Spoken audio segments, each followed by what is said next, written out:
Et ils prennent la place de Dieu. C'est pour ça que c'est des idoles. Tous ces gars-là, c'est des idoles. C'est comme ça, même on les appelle même dans le langage. Qu'est-ce qu'on dit? On dit des idoles. On dit les idoles, les grandes idoles. Les grandes idoles, non? C'est une idole, c'est une icône, c'est une idole. On dit une icône, une idole. C'est ça qu'on appelle l'idole dans l'islam, réellement.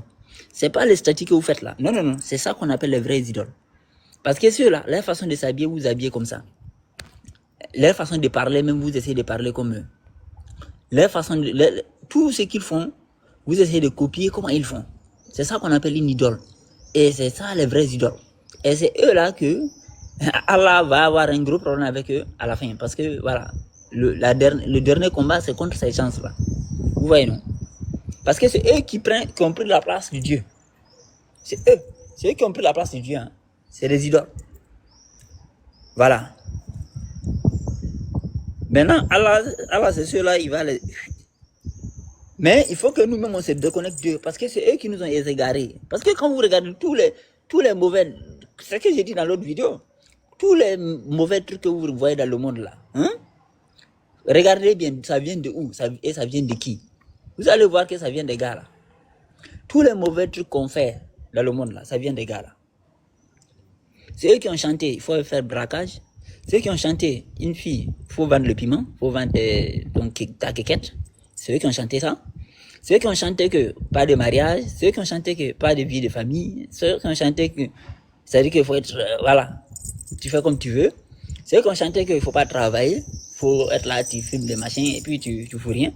C'est-à-dire que tous les mauvais trucs là, toutes les mauvaises idées qui ont gâté les mœurs dans le monde là, c'est eux qui ont amené ça. C'est les gars là. Maintenant, comment ils ont joué avec ça? Ils nous ont dit que non, ils ont été victimes d'un truc, que oui, on les avait pris, on les a fait souffrir pendant des siècles. Donc tout le monde a commencé à avoir pitié d'eux. Tout le monde commence à dire, ah mais bon oui, donc c'est là, ils ont trop souffert.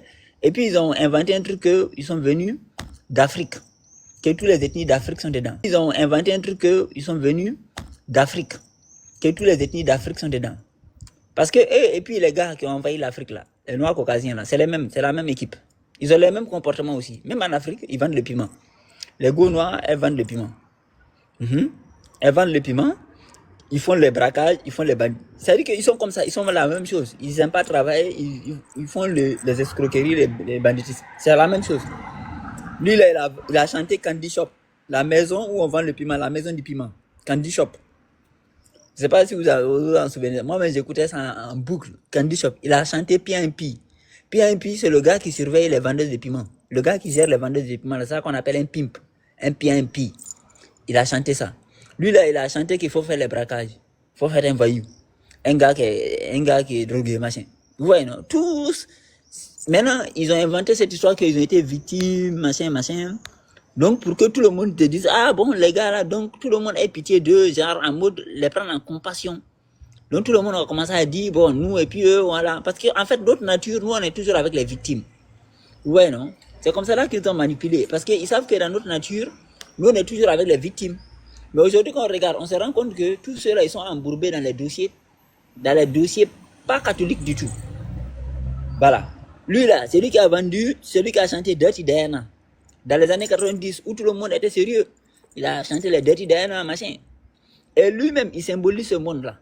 Parce que, quand tu regardes dehors, c'est blanc, mais dedans, c'est noir. Eh bien, c'est le scénario qui se passe dans ce monde-là. Donc, ils nous ont trompés avec ça. C'est comme ça aussi que les Caucasiens